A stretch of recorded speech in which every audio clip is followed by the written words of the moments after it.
اور اگر تم عورتوں کو ان کے پاس جانے سے پہلے طلاق دے دو لیکن مہر مقرر کر چکے ہو تو آدھا مہر دینا ہوگا۔ ہاں اگر عورتیں مہر بخش دیں یا مرد جن کے ہاتھ میں عقد نکاح ہے اپنا حق چھوڑ دیں اور پورا مہر دے دیں تو ان کو اختیار ہے۔ اور اگر تم مرد لوگ ہی اپنا حق چھوڑ دو تو یہ پرہیزگاری کی بات ہے، اور آپس میں بھلائی کرنے کو فراموش نہ کرنا۔ کچھ شک نہیں کہ اللہ تمہارے سب کاموں کو دیکھ رہا ہے۔ مسلمانوں، سب نمازیں خصوصاً بیچ کی نماز یعنی نماز عصر پورے اہتمام کے ساتھ ادا کرتے رہو اور اللہ کے آگے ادب سے کھڑے رہا کرو۔ پھر اگر تم خوف کی حالت میں ہو تو پیادے یا سوار جس حال میں ہو نماز پڑھ لو۔ پھر جب امن و اطمینان ہو جائے تو جس طریق سے اللہ نے تم کو سکھایا ہے جو تم پہلے نہیں جانتے تھے اللہ کو یاد کرو۔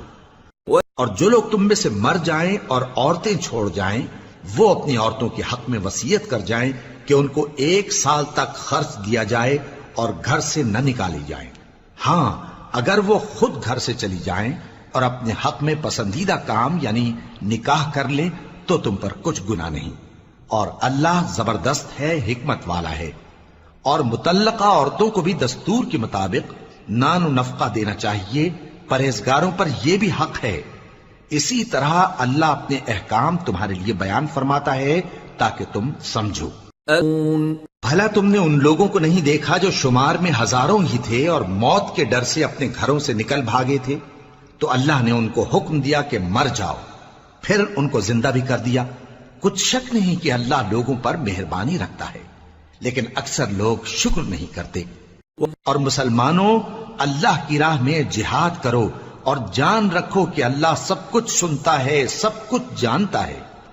کون ہے کہ اللہ کو قرض حسنہ دے کہ وہ اس کے بدلے اس کو کئی گنا زیادہ دے گا، اور اللہ ہی روزی کو تنگ کرتا اور وہی اسے کشادہ کرتا ہے، اور تم اسی کی طرف لوٹ کر جاؤ گے۔ بھلا تم نے بنی اسرائیل کی ایک جماعت کو نہیں دیکھا جس نے موسیٰ کے بعد اپنے پیغمبر سے کہا کہ آپ ہمارے لیے ایک بادشاہ مقرر کر دیں تاکہ ہم اللہ کی راہ میں جہاد کریں؟ پیغمبر نے کہا کہ اگر تم کو جہاد کا حکم دیا جائے تو ایسا تو نہیں کہ لڑنے سے پہلو تہی کرو۔ وہ کہنے لگے کہ ہم اللہ کی راہ میں کیوں نہ لڑیں گے جبکہ ہم وطن سے خارج اور بال بچوں سے جدا کر دیے گئے۔ پھر جب ان کو جہاد کا حکم دیا گیا تو چند اشخاص کے سوا سب پھر گئے، اور اللہ ظالموں سے خوب واقف ہے۔ اور پیغمبر نے ان سے یہ بھی کہا کہ اللہ نے تم پر طالوت کو بادشاہ مقرر فرمایا ہے۔ وہ بولے کہ اسے ہم پر بادشاہی کا حق کیوں کر ہو سکتا ہے؟ اس سے بڑھ کر بادشاہی کے مستحق تو ہم ہیں، اور اس کے پاس تو بہت سی دولت بھی نہیں۔ پیغمبر نے کہا کہ اللہ نے اس کو تم پر فضیلت دی ہے اور بادشاہی کے لیے منتخب فرمایا ہے۔ اس نے اسے علم بھی بہت سا بخشا ہے اور تن و توش بھی بڑا عطا کیا ہے، اور اللہ کو اختیار ہے جسے چاہے بادشاہی بخشے، وہ بڑا کشائش والا ہے، دانا ہے۔ اور پیغمبر نے ان سے کہا کہ ان کی یعنی طالوت کی بادشاہی کی نشانی یہ ہے کہ تمہارے پاس وہ صندوق آئے گا جس کو فرشتے اٹھائے ہوئے ہوں گے۔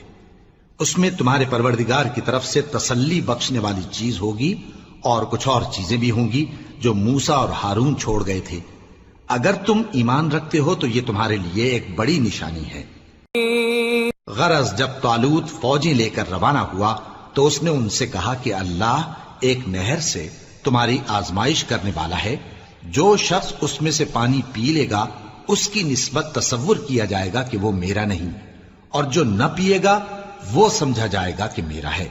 ہاں اگر کوئی ہاتھ سے چلو بھر پانی لے لے تو خیر۔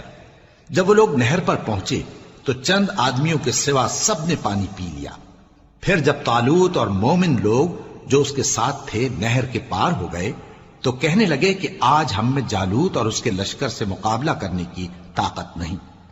جو لوگ یقین رکھتے تھے کہ ان کو اللہ کے روبرو حاضر ہونا ہے وہ کہنے لگے کہ بسا اوقات تھوڑی سی جماعت نے اللہ کے حکم سے بڑی جماعت پر فتح حاصل کی ہے، اور اللہ ثابت قدم رہنے والوں کے ساتھ ہے۔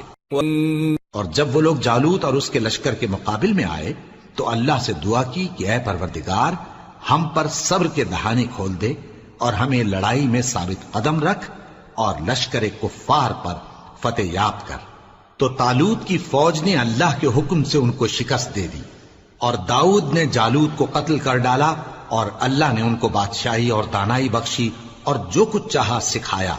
اور اگر اللہ لوگوں کو ایک دوسرے پر چڑھائی اور حملہ کرنے سے نہ ہٹاتا رہتا تو کرۂ ارض تباہ ہو جاتا، لیکن اللہ اہل عالم پر بڑا مہربان ہے۔ یہ اللہ کی آیتیں ہیں جو ہم تم کو سچائی کے ساتھ پڑھ کر سناتے ہیں، اور اے محمد صلی اللہ علیہ وآلہ وسلم تم بلا شبہ پیغمبروں میں سے ہو۔